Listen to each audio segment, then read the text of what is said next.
ആഗ്രഹങ്ങൾക്കും സ്വപ്നങ്ങൾക്കും അവധി കൊടുത്ത് കുടുംബത്തിന് വേണ്ടി ജീവിച്ച, പേരെഴുതിക്കാൻ പോയിട്ട് പേരറിയാത്ത നാട്ടിൽ പോയി ജീവിക്കേണ്ടി വന്ന ഒരു ജീവിതത്തിൻ്റെ പേരാണ് യൗസേപ്പ് പിതാവ്.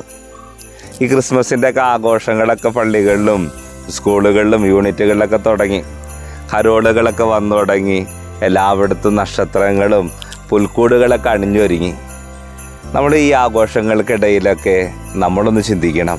കേരളത്തിന് വെളിയിൽ, വിദൂരങ്ങളിൽ, വിദേശങ്ങളിലൊക്കെ നമ്മുടെ എത്രയോ പ്രിയപ്പെട്ടവരുണ്ടല്ലേ. ഓരോ ദിവസം ഫോൺ വിളിക്കുമ്പോൾ അവർ ചോദിക്കും, എന്തായി ക്രിസ്മസിൻ്റെ ആഘോഷങ്ങൾ, എവിടം വരെയായി? അവരൊക്കെ മനസ്സുകൊണ്ട് ഒരുപാട് ആഗ്രഹിക്കുന്നുണ്ട്. ഓരോ ക്രിസ്മസ് വരുമ്പോഴും അപ്പൻ്റെ കൂടെ അമ്മയുടെ കൂടെ ഞങ്ങളുടെ സ്വന്തം വീട്ടിൽ, ഞങ്ങളുടെ സ്വന്തം ഇടവകയിൽ, സ്വന്തം നാട്ടിലൊക്കെ ഒന്ന് ഈ ആഘോഷങ്ങളിലൊക്കെ ഉണ്ടാവണം. ഇടവക ദേവാലയത്തിൻ്റെ കാര്യങ്ങളിൽ, ഞങ്ങളുടെ യൂണിറ്റിൻ്റെ കാര്യങ്ങളിൽ, വീട്ടിലെ ഒരുക്കങ്ങളൊക്കെ ഉണ്ടെങ്കിൽ എല്ലാ ദിവസമൊക്കെ ഒരു ഫോൺ വിളിക്കുമ്പോൾ ചോദിക്കുമല്ലേ, നമ്മളും ക്രിസ്മസിൻ്റെ അന്നൊക്കെ ആകുമ്പോൾ ഇതുപോലെയൊക്കെ 24-ാം തീയതി പാതിര കുർബാനയും 25-ാം തീയതി ആഘോഷമൊക്കെ നടത്തുമ്പോൾ പല വീടുകളിലും അവധിക്ക് വരാൻ ആഗ്രഹിച്ചിട്ട് വരാൻ സാധിക്കാത്തവരുണ്ട്, ലീവ് കിട്ടാത്തവരുണ്ട്, പല പല കാര്യങ്ങൾ കൊണ്ട് തടസ്സങ്ങൾ നേരിടുന്നവരുണ്ട്. അവരൊക്കെ ക്രിസ്മസിൻ്റെ അന്ന് വിളിച്ച് വിഷ് ചെയ്യുമ്പം ചോദിക്കും, മോനെ ജോലി കഴിഞ്ഞില്ല, അമ്മ ജോലിയിൽ കൊണ്ടുകൊണ്ടിരിക്കുകയാണ്, ഇനി വന്നിട്ട് വേണം ഭക്ഷണം വയ്ക്കാൻ. ഇവിടെയൊക്കെ ഇതുപോലെയൊക്കെ ഓരോ സാഹചര്യങ്ങൾ, ആത്മീയ വിരുന്നിന് ഒരുപാട് സാഹചര്യങ്ങൾ നമ്മുടെ ഈ നാട്ടിൽ ഒരുങ്ങുമ്പോൾ നമുക്ക് വേണ്ടി സ്വപ്നങ്ങളും ആഗ്രഹങ്ങളും മാറ്റിവെച്ച പ്രിയപ്പെട്ടവരെ ഓർക്കാം.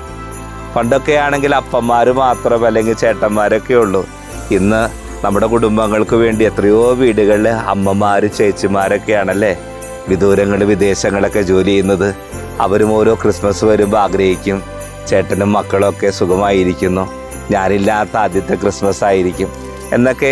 ഒരുപാട് ജോലികൾക്കിടയിലും റൂമിലൊക്കെ വരുമ്പോൾ കുടുംബത്തിന് വേണ്ടി ഓർത്തോർത്തിരുന്ന് മനസ്സുകൊണ്ട് കുടുംബത്തോടൊപ്പമായിരിക്കാൻ വിദൂരങ്ങളിൽ, വിദേശങ്ങളിലുള്ള, കേരളത്തിന് വെളിയിൽ താമസിക്കുന്ന, പഠിക്കുകയും ജോലിയിലൊക്കെ ആയിരിക്കുന്ന കുടുംബങ്ങളെ, വ്യക്തികളെയൊക്കെ നമുക്ക് ഓർക്കാം.